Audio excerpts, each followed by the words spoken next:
What's happening, everyone? JayShockblast here, and check it out. Funko Fusion is available now. It's available on Xbox Series X and S, PlayStation 5, and Steam. And I do want to thank 1010 Games for providing me with a review copy of the game. If you follow my channel at all, you know I've been very excited about this game, especially because of this guy right here, Skeletor, one of my favorite characters in all of entertainment. I am so excited to be playing a video game as Skeletor, with Skeletor, in a Masters of the Universe level and world. This is just incredible, and I am very, very excited about that. Obviously, I'm getting a lot of questions about the game, a lot of people asking for my advice on what to do and how things work, because the game is a little bit more confusing than I had hoped it would be. A couple things I want to say to talk about the studio 1010 Games. This is their first video game that they've ever released, okay?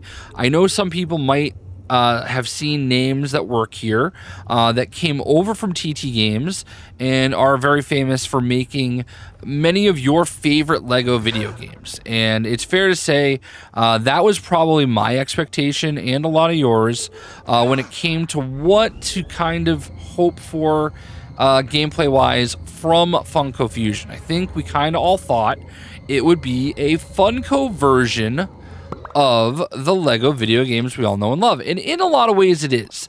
There's lots of puzzles, there's lots of really cute and quirky cutscenes, and the mumble mode, and all of that is here.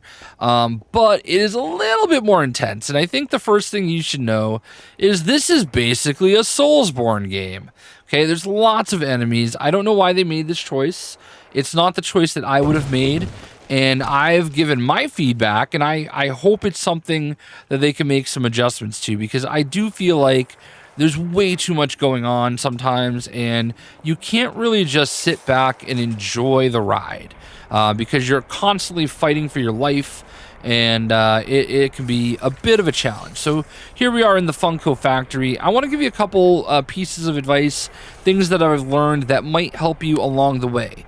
Now, like most of you, I was super excited to get into the things that I wanted to play the most, and that obviously includes Masters of the Universe.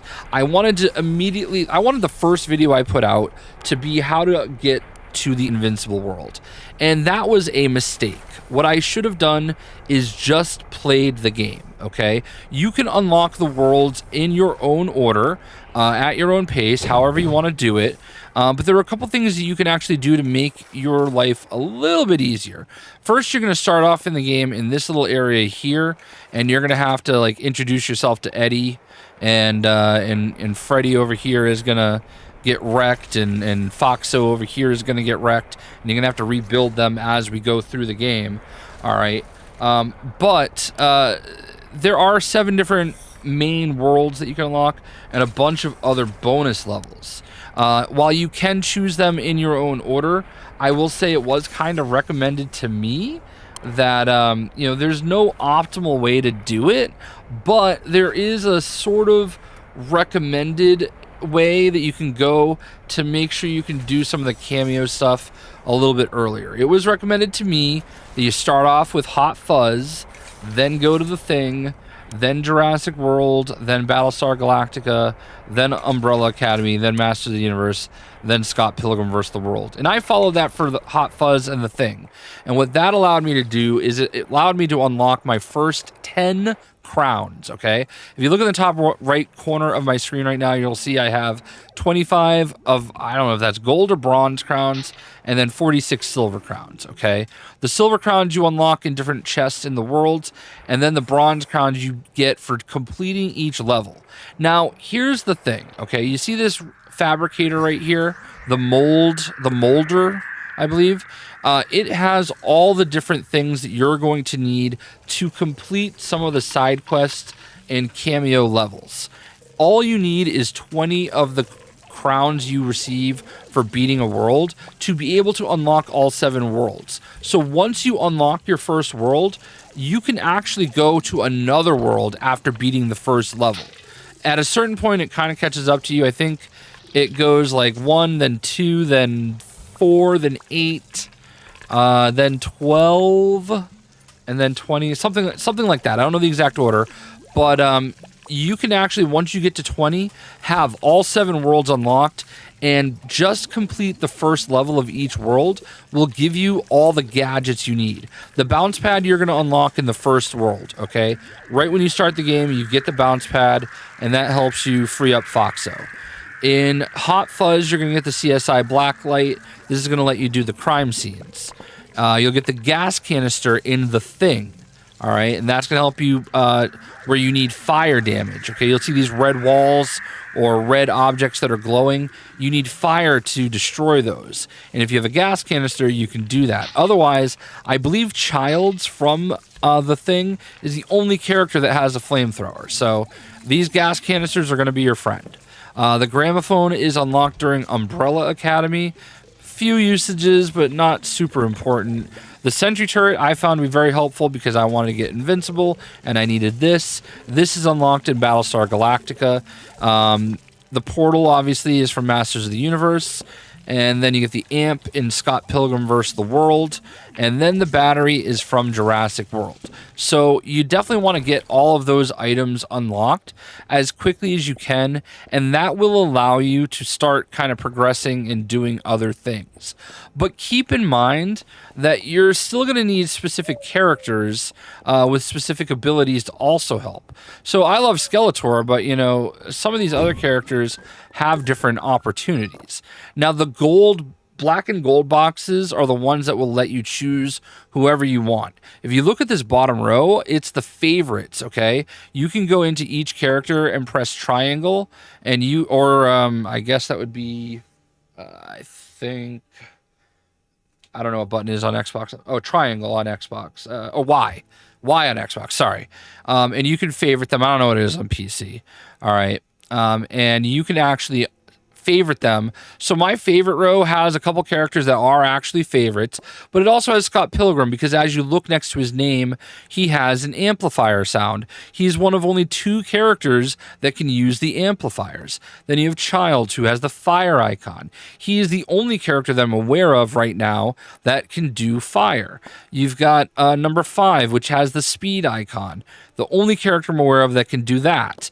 And then obviously you have Mecha Freddy and Omni-Man, who both have that kind of rapid face machine gun icon. You'll need that for certain things. And then of course I have He-Man here, who's the only one that I'm aware of that can break the gold metallic objects. So there is a rhyme and a reason for having all of these characters favorited, and there's also a reason why you're going to need these characters to do certain things in certain levels. All right. So just keep that in mind as you play the game, that even though you have an item, you might need the character too. So beating the first level of each world is going to give you access to the main 4 characters of that world. You're also going to notice that in that world, you have something like this right here, Simon Skinner in Hot Fuzz. You need 12 crowns to unlock the secret character. All right. You do get a character for beating each world. Right here you can see Chucky. In Hot Fuzz, there is an area where you can actually meet Chucky for the first time, and then you have to find him 6 more times across other worlds. But he's not going to show up in those worlds unless you got him in Hot Fuzz first. So that's why these doors right here are important to look out for, and why these powers and abilities are going to be important to have. All right, so that's why you should probably just beat the game. Just go through, beat the main 35 levels, get Eddie unlocked. And I mean, I'm giving you this advice and I haven't done it myself, but it probably would have made my life easier if I just did that. So also in the cameo worlds, I think I have a cameo world unlocked down here. This is the Shaun of the Dead world. You'll notice that these, you need 7 silver crowns to unlock Ed. And once you beat the world, you actually get Shaun. So beating each cameo world will give you your first character, and then finding all the silver crowns in that world will give you the bonus character. So right here, there's no bonus character here to unlock because I haven't finished the Umbrella Academy, but you can see I have Omni-Man waiting for me right here because I've got all the silver crowns from the invincible world. But there's still something, if we go here, I'm still missing the cameo character, and I think, I'm not positive, but I think it's Voltron. And there's an area where there's this big crack in the ground, and I don't know what to do because I don't have that part started. So don't get dissuaded, don't get discouraged if you're trying to do something and you can't figure it out. I'm working on putting together a list of where everything is and how to get it, but it's time consuming, it's taking a lot of time, and it's hard to get to. So beat all the levels, and then I think it'll be easier to worry about that. Look for those cameo doors, because when you see those cameo doors in the actual levels, that means that it's either going to be a cameo world or you're going to be unlocking a cameo character and getting started with those characters. And some of those extra characters that you can unlock, they're going to include Megan, it's going to include Chucky, Voltron, Knight Rider, Xena, Mega Man, and so on. So just kind of keep that in mind as you go. Don't get too discouraged. It is a little confusing, I'm not gonna lie. I wish it wasn't this confusing, but it is. You know, so that's just where we're at. All right. Also, there are, if you're in the United States, you can get this sweet mecha Colonel Sanders by buying $25 worth of food through their app. There is another version of Colonel Sanders that's free that you can get through the app as well. You can unlock Colonel Sanders in the actual game by finding 42 chicken buckets that are like kind of glowing, but that's neither here nor there. Another thing a lot of people don't know, and as you're looking at Colonel Sanders here and hearing me talk about how he has 3 different skins, if you actually go into the different characters, you'll notice that there are variants that you can unlock for each of them. So obviously Colonel Sanders, Mecha Sanders doesn't have one, but if we go over to Mecha Freddy and press show variants, you'll see there's also a chrome gold version of him. But what about someone like, I don't know, Freddy? All right, we go into show variants, and there is actually a flocked version of Freddy that you can buy that makes him look kind of fuzzy. And, same thing, I would imagine, with Foxy. There's a flocked version, and these are based on actual Funko Pops. So that one looks very plastic. This one looks a little fuzzy, all right? If we go down to He-Man, right? So I have a code that gave me Slime Pit He-Man, which you can see right here. But for 15,000 vinyl, I can actually buy the iridescent version of He-Man. And as he pops out, look at him. He's iridescent.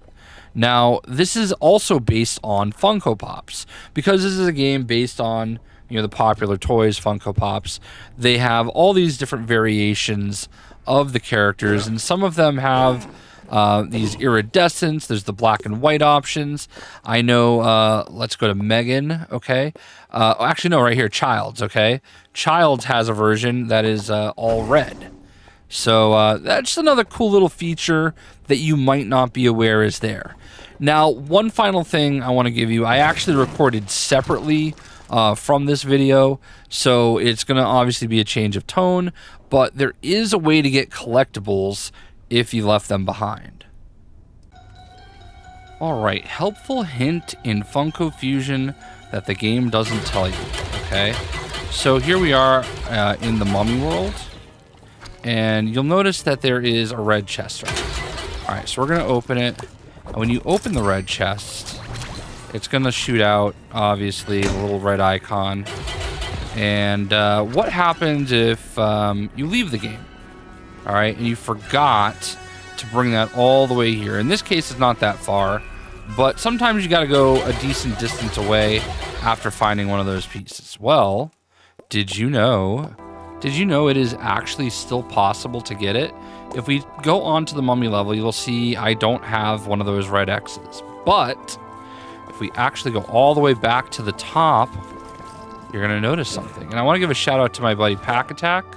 04862. I think I should have had that memorized by now. We're going to go all the way back up to the top. Actually, we're going to go here because it doesn't let you go all the way to the top. That'd be really convenient. But So back up here in the main room, you're gonna notice there's a blue chest right here. And what happens when you open this blue chest? Look at these items that I have missed previously. So I can pick up this green orb right here. Place it in there. And that is a soda proto pop. Alright, I can pick up this right here. And put it in this red chest. And that is the Book of Amun-Ra proto part. And then I've got a silver crown that I didn't even know I missed at some point in the game. So those all actually go up here into this chest. So if you happen to miss something, it's not a big deal. So now we travel back to the mummy level, and look at that. We suddenly have credit for it. And I don't even know what the other two are from, but apparently I missed them at some point. So shout out to Pack Attack for figuring that out. Doesn't really tell you that. And if it does, you wouldn't think to look for it. So pretty cool hint. So that is basically a lot of what I wanted to get out there, and I hope this video was helpful to you. I'm struggling with the game too. All right, it's not what I hoped it would be. I do think, and I've certainly been shouting to the rooftops, and I know some of the people that made the game follow me, and I feel like you know, the message has been received. I think they hear us. Maybe they just overestimated what exactly we were looking for in an actual Funko Pop game. I don't know. I don't know what happened here. I'm gonna go ahead and get the flocked version here. I don't know why it happened the way that it did. Okay, I don't know why they thought that we wanted this Soulsborne style game. Maybe it's the game they wanted to make, but and in a lot of settings, like listen, The Thing did not love that world, but it's a horror movie and it felt like a horror movie game. You know, fighting Chucky feels like fighting Chucky. I don't love it, but it makes sense. So, like, the things they did make sense. It's just not as enjoyable as I had hoped it would be. I do hope they can scale it back a little bit, or maybe give the option to have both things, to have it play the way that they anticipated, but also have a version of the game that doesn't take itself quite as seriously, and that you can just kind of sit back and relax and not be stressed out, not killing a million zombies that never stop spawning in Shaun of the Dead. You know, like, there's just so many scenarios that I just wish that I could just sit back and enjoy the game and do the puzzles. And I mean, look, this game is gorgeous, all right? They did a great job with the level designs. The Five Nights at Freddy world is absolutely fantastic. You know, looking at this and being able to see the difference between plastic and flocked is incredible. There's so many things they got right in this game, and I think with a couple tweaks, they'll be able to get us on the right path. The game does also feel like they expected you to have a second person in co-op, and co-op is not quite ready yet. It'll start launching in October, and then the rest in November. So I think once co-op is here, that'll make everybody's lives a lot easier if you play with somebody. But in any event, I hope you found this video helpful. There's probably a million other tips and tricks I could probably give you, but I think that these ones are definitely good and a good thing to consider as you play your way through the game. Thanks for watching. I hope you guys enjoy.